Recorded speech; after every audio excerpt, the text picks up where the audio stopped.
wife told me, like, she sat me down and she was like, look at yourself. It's 97 out of 100. You know, be happy, let it go, and go, finish that project that will make you some money instead of being stuck there and annoying for everyone around you. What is I'm the same way, so I have nothing to say here, but like in reality, what is the difference between 97 and 100?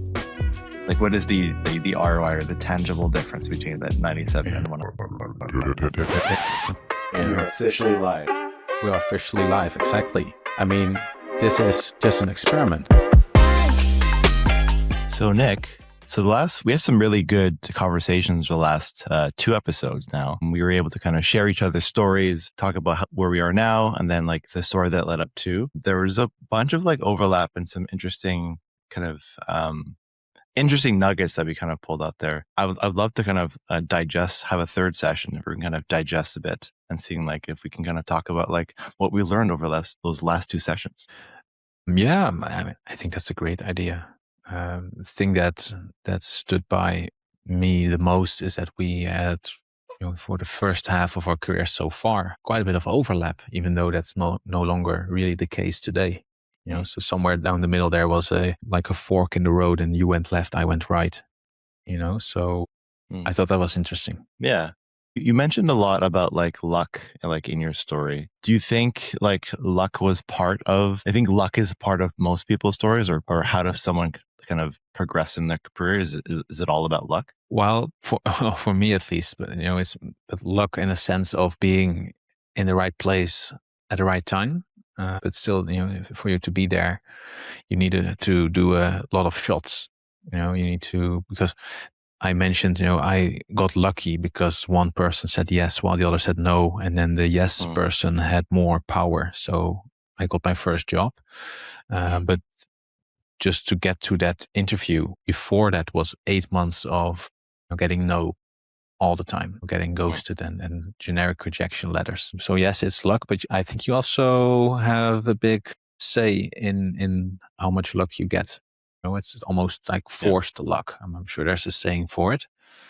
I think that's it. You can create your own luck, more or less. Yeah, I think like what's the saying? It's luck is just being prepared for the situation. Yeah. So like, I think that's true because I was there during the meeting, but then they still had to see something in me to even invite me. So I must have done something right to trigger their interest. Yeah. Or maybe it's just that it felt like being lucky after 8 months to finally get a job. And maybe it was not luck. But maybe that's a bit too floaty. That makes us maybe question everything. I'm not sure that's what we should do, but I think you can create your own luck. Yeah, I was thinking about like I was going over both of our stories, and I was like, I think there's something in it. There's you'd mentioned like the hero's journey, I think there's something in, I guess, a bright-eyed, bushy-tailed junior, where it's like there's supposed to be this like you mentioned as well, like this hockey stick journey where it's like everything is happy path. Everything is I do this, I go to the next level, and then I keep going up. But I think what like iron sharpens iron, like the best, I think, experience is sometimes stepping back or falling back to get back up again. Yeah. That makes you think about your first step, where you say after your first year of education that you weren't able to find something, that you made the tough decision to stop looking for work and taking what might have felt like a step back to do another year of education to better prepare yourself. I mean, I imagine that must have sucked in the moment where you felt like I'm giving up or something. But then it's you taking a step back to be able to take like 15 steps forward. Yeah, I think it's just like recognize, like in that situation was like, well, I've exhausted all opportunities. So it's like I'm applying, I'm going in person, handing. It was interesting because like for that position, it was a 3D animation position. So part of that was having a demo reel, which is basically just like a giant theatrical trailer for all your work, burned on a CD that you would hand over to the front desk. So like handing those out and then getting the old rejection letters by mail. Yeah, and then like tried internships, just nothing was landing. And then realizing, well, I can't keep sitting at home waiting for something to happen. I have to, the German in me, or like parents, is like, we gotta, regardless if you're home, you gotta work. So let me work for something else. Yeah. I mean, I think we can really relate that to some of those posts you see online of someone in desperation. Like, I've submitted 300 job applications and I've gone nowhere. I feel like that those people are in the moment where you were after, what you just said, trying everything, feeling like there's nothing left to do. At that moment, you can try another 500, but you'll probably get the same results. So they need to do maybe the Tyler White approach. Maybe they need to take a look at themselves and see where there is a gap, if they can spot it, and then work on that gap, which also makes me think, and I'm not sure if we talked about it, like you went back to school. How did you figure out like what to do and what type of education to choose? Like, did you review yourself, or did someone recommend something to you? Like, how did that go? I mean, for me, it was like, I need to find something that's art related or something designy related, because that's what I excelled at. I wasn't really good at math, history, like all the other courses, but like what really gripped me was like anything like art related, painting, drawing, et cetera, et cetera. So I tried the 3D animation route because I really liked like movies, special effects, but then so like, what's the other opportunities? And graphic design was something that I've always wanted to do, that being rejected from university and college like programs because my portfolio wasn't good enough. I was like, well, and then I just happened to luck on like this, I think it was a newspaper ad for like trade schools. I was like, oh, they have this graphic design merged with a web designer position, 10-month program with an internship at the end. I was like, this is interesting. Right. And plus, there's also this like negative connotation towards like trades for some reason. I remember like back in the day, it was really pushing, like, you need to go to university, you need to follow this path. And then in school, sometimes you'd have people kind of like present, oh, here's trades, but you'd always kind of look down on it. And I was like, well, might as well just check it out. This is like, it seems like there's an opportunity here. Might as well just check it out. And it seems like I had a really good session. I'm like, this seems like the way to go. And again, I wasn't looking for the web design portion. I was like, at least I get to learn graphic design. Yeah. So that maybe have been your moment of luck then. You seeing the ad in the newspaper, like, hey, oh, that sounds interesting. Like, you weren't looking for it, but you just ran into it. Yeah, it's like old school marketing. They did their job. They I just happened to stumble upon it in a newspaper of all things. Yeah.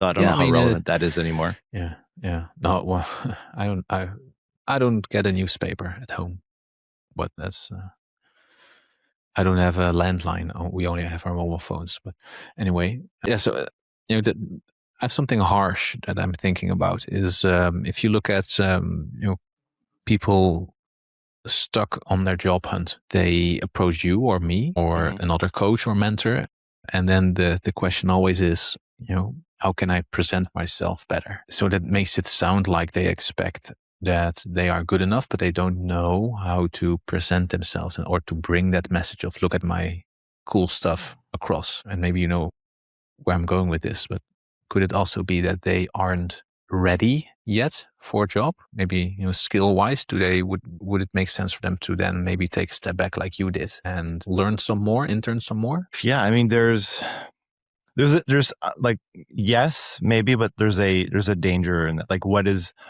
learn more mean?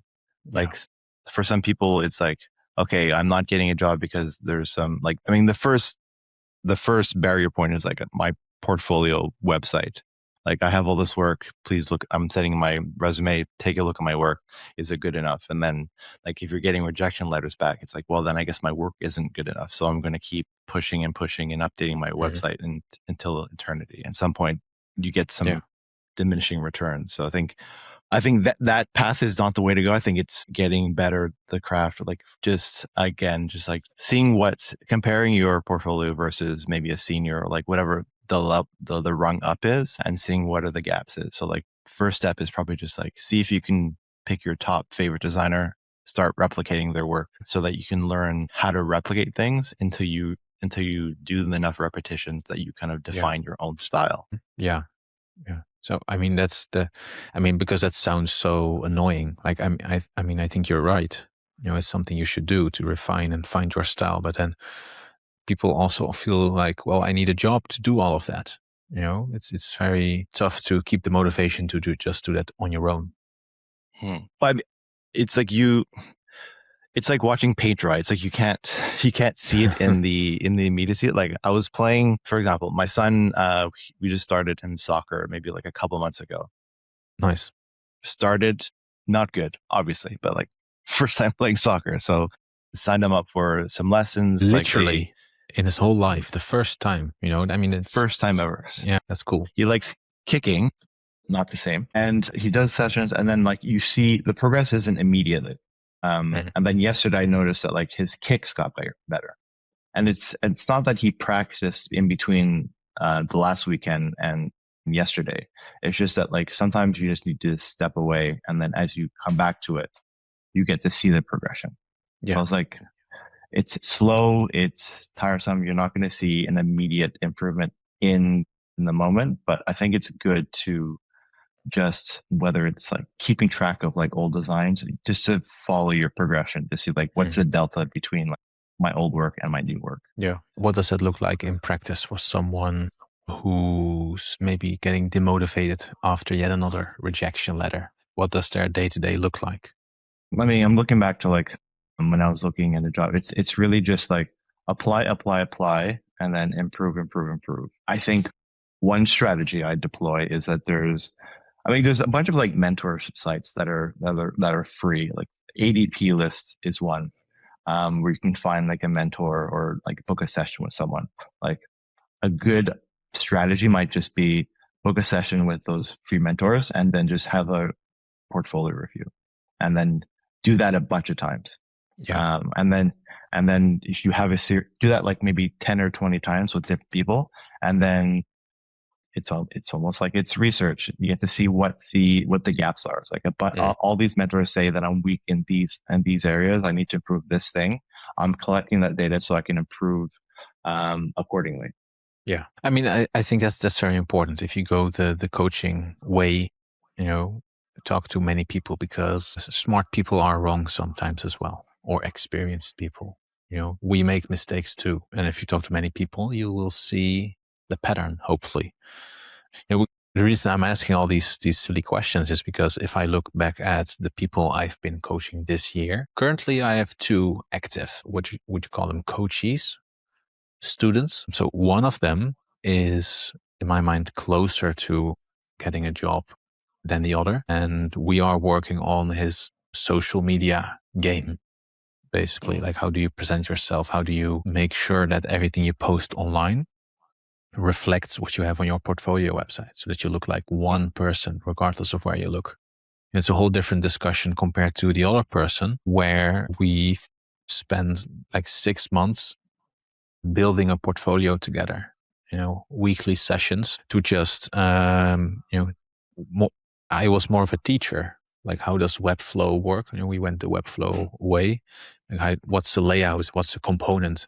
What's the spacing? How do you make all of that look good? Flex versus grid, the kind of stuff. So, that's something I've been noticing recently, that there's when someone comes to you, I'm stuck getting a job, I only get rejection letters. It's easy for me to just look at that thing. Okay, well, let's fix your cover letter. Let's fix your CV. But then taking a step back and say, wait a minute, we need to work a bit on your skills first before we start applying. Like, I think that's a tough call to make, but something that I think, even though it is a tough call, something that I think will help people, because your mental health will suffer from yet another 100 rejection letters. You need to change something instead of just repeating your thing. And I think you did a very cool job there, by making a tough call to do another year of education instead of sending in more reels by mail. Yeah, I think it's just like sometimes it takes longer for some people than not. Like, it doesn't have to be. I think we were taught in school that like we have this grade system that you have to, once you finish the year, you need to be good at this level. And then you kind of get this sense, like for me, like I was terrible at math through my entire, like through high school. And then like, that's the thought that carries with me is like, all right, I'm bad at math. And like to reframe that question, that statement is more like, I'm not good at math yet. Yeah. So it's like, maybe it just takes you a bit longer to get to that certain threshold. Like in your example, it's really just like, it just might be, it might just not take you 6 months to be good enough to get a job. Maybe it just takes a year or a year and a half. Like like take the steps to get better at the crafts, and then you'll get there regardless. Like everyone's journey is different. Yeah, and I think that's fine. It's easy to compare yourself to the 20,000 follower, influencer. Like, look at all the cool dashboards I'm making. It's easy to compare yourself. I think you mentioned comparing yourself to yourself, but then from a period of time ago.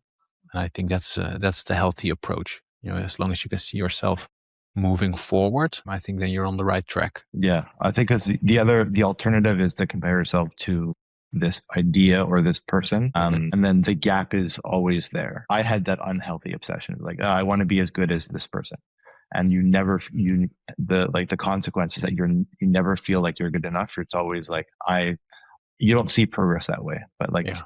If you compare yourself, if you take a second to like look back, oh, here's the work that I did last week or like a month ago or a year ago. Like, oh, look how much better I got. Like it's confidence boosting because like you're getting better incrementally. And if you're able to kind of measure and kind of see it, like you get a bit of confidence.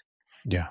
True. If I had that moment just this morning. Before we continue, if you're feeling stuck in your design career, or if you feel like you're doing solid work while no one really notices, we've got a bunch of extra stuff on our website. We're building a community for product designers to actually learn, grow, and get hired, not just scroll and collect more inspiration. There's also articles, checklists, and courses. All based on real-world experience from both of us. No fluff, just what actually works. Check out designtablepodcast.com. The link is in the description, where I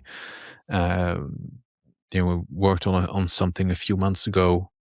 We launched a V1, and now the company came back and told me, okay, let's do a V1.1. Let's pick it up where we left off and see if we can make something better. And I opened the file again and I looked at it and I was like, this is not good. And I don't mean it from a visual standpoint. If you look at it, it's what we've built. It's live, it's launched, so it's good. I've had a good contribution there. But if you look at the way I structured the file, and everything was set up and variable wise, and the maintainability was just terrible. I spent the first hour just cleaning up the mess that I made a while ago.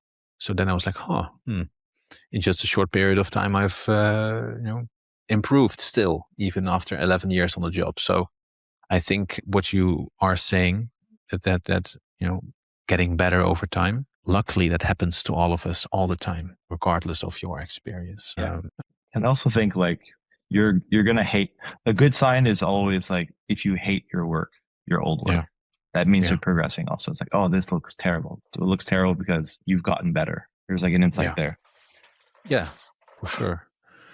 What else? So that was the thing that stood out to me from the last two stories and two episodes. The making the tough call to take a step back to be able to leap forward in the future. What stood out for you? Yeah, I liked for your story. Conversely to mine, you had been let go a couple times very early on in your story. And what really stood out was like the resilience to keep moving forward, regardless of like the happenstance or the situation that occurred. It was like, oh well, I'm gonna keep going. Like what is that mindset? Like what is like what are some, like looking back now, like what are some learnings from like those kind of situations? Where it's like you're fresh-eyed, but like it wasn't the happy path. Well, the honest thing is that it was the only thing I enjoyed doing and knew how to do. So I didn't see any options except for going to work in a factory or in a store somewhere. So I felt like I had to keep going. There was also a bit of shame, like I've finally have a job, and then within the year I've been let go. My first contract is up and it's not getting an extension. So the shame also motivated me to see if I could, prove them wrong. So yeah, quite a few unhealthy things I think there. The reasons I kept going. But then maybe the positive one is that I just enjoy design work. I enjoy building things, so I'll probably keep going forever. Yeah, I think that's the thing. And then the second time I lost a job, I had rent to pay, someone to take care of, so I had to. Yeah, so I think that's the boring, kind of sad answer there. Yeah, I mean that's like in itself, that's like a hard. It's a muscle it's hard to strengthen. Maybe it's just like a consequence of like battle wounds, like scars building over time, and you get used to it. Which I think in our industry is something that you really need, like the ability to keep going regardless of like how volatile things are, especially like in the startup space. I think we're both in words. The exciting part about it is that like there's this ownership hat that we get to wear multiple hats, work on different things. But like the consequence on the other side is that like it's very volatile. Things are constantly changed. There's alarm bells, fire drills, like constant, which is both scary and thrilling at the same time. Yeah, that's true. You know what hit me harder was really at the start of my career. Like you, I started in-house, and then at some point I decided to build my own thing. But at the start of my career, I already floated this idea of maybe I should just build my own business. And then people close to me told me I wasn't able to. Like, you will not succeed. You will not make it. That was very hurtful. Like I remember me just like a little boy crying in my room because they told me I couldn't do it. So that was really tough. But then losing my job the first time hit me in a very different way. More of a I'll show them type response, where the first thing I said was me just being sad and heartbroken. How can they not trust me to do it? But that being said, you lost your job or landed in the wrong place a couple of times. Me as well. For me, the response at some point was, well, I'm not going to do this one more time. I'm sick of it. Let's just build my own thing, because then I don't have to deal with this shit anymore. Did you have that kind of urge at any point, like I'm just going to build my own thing, or were you always set on finding something better but in-house? I think I was always set. I think I always have that thought of like I want to build my own thing. I think I'm constantly having that itch that eventually I'll have to need to scratch. But I think for me, I didn't think I had the confidence to do my own thing. It's like the security blanket that is like working in house. You have, regardless of if you have a sick day or you should, like there's security there. But I think there's always itch to do my own thing. I just haven't scratched it yet. Yeah. I mean, that's perhaps why you have a podcast and a few products, and you host a workshop every now and then. Yes. Yes, exactly. I want to go back. There's something that I think we both share in common about like, I'll show them. I think there's something powerful in that. This is something that my wife hates about me, or finds it annoying. It's like, anytime that anyone tells me something that I can't do, like that's my trigger. I like, oh really? I can't do something. I feel like you're in the same way. Like, I think that might be an underrated, whether you call it a superpower, like an underrated thing. It's like, tell me I can't do something, or reject me. I'll show you. There's something in that like flame or fire that just like triggers like a second gear in you. Yeah. I think that's why women get have a better life expectancy than men, because I feel like that's really a manly thing to do. Like, I can jump that far, and then you crash and die. Yeah. But no, but all silliness aside, because that's a joke, of course. But I think that's true. I think it will bring us a lot, but there's also a risk for you and I to overdo it and become grumpy people that aren't able to sleep at night because they're still thinking about that thing that they want to do but haven't been able to do yet. So yeah, if we can find the balance there, if you can channel that skill of the I'll show you mentality, I think it will be it's very strong thing to have. Yeah, that's a fair point. There is a double-edged sword. Like there's if you're seeing red and it's like I need to prove you regardless of no matter what. There's sometimes you have to kind of walk away, but that red fire in your eyes will just keep you pushing when the best strategy is not to. Yeah, exactly. For example, I've been stuck at, I did the Lighthouse review of a website, where you get like a score out of 100 that shows you how, what the performance of your website is like in terms of time to load and all that kind of stuff. I was frustrated and stuck at 97 out of 100. I just couldn't handle it. And after one afternoon of being super grumpy and stuck and annoyed, my wife told me, like, she sat me down and she was like, look at yourself. It's 97 out of 100. Yeah, I know. Be happy, let it go and go, finish that project that will make you some money instead of, being stuck there and annoying for everyone around you. That's so, yeah. So here's a question. What is the, like, I'm the same way, so I have nothing to say here, but like in reality, what is the difference between 97 and 100? Like, what is the ROI or the tangible difference between that 97 and 100? There isn't. It's just ego. I want to get the 100 out of 100. I'll show them. It's the negative version of the thing that we just call the strength. It's when you overdo it. Yes. So after 5 minutes of being sad, it turned into a relief of, oh yeah, well, maybe 97 is not so bad, and I moved on, because like you say, like it's ROI is next to nothing. If it's a 10 and you go to 90, it's a big ROI, but going to 100 from 97, it's not worth it. Yeah, I get it, but I think that like part of that is like a designer's OCD. I just need, like, why not? If I'm so close to 100, why not just push it there? Yeah. I remember yesterday I had that. I stayed up to like 1 o'clock in the morning trying to finish like this proof of concept / sales tool. Essentially, what I'd do is, like, I had a couple fixes to do to the prototype, and then I just had to record like a Loom walkthrough of like how to use this sales prototype. Every time I think I recorded that Loom recording 25 times. And the reason is because whenever I went through, so basically it's something hosted locally that I eventually launched and hosted publicly. But essentially I just walked through clicking the prototype, showing how it works. And then every time I caught something visual that wasn't correct. And that stopped me. So I would record, notice the thing, oh, that's not okay. Stopped, had to do some updates, and then re-recorded until I found the next thing. Now it's only me, like no one else, looking back, no one else would have caught those small minor UI bugs, but like it bothered me. So I think there's something innate in like designers in general, or like there's like this perfection thing.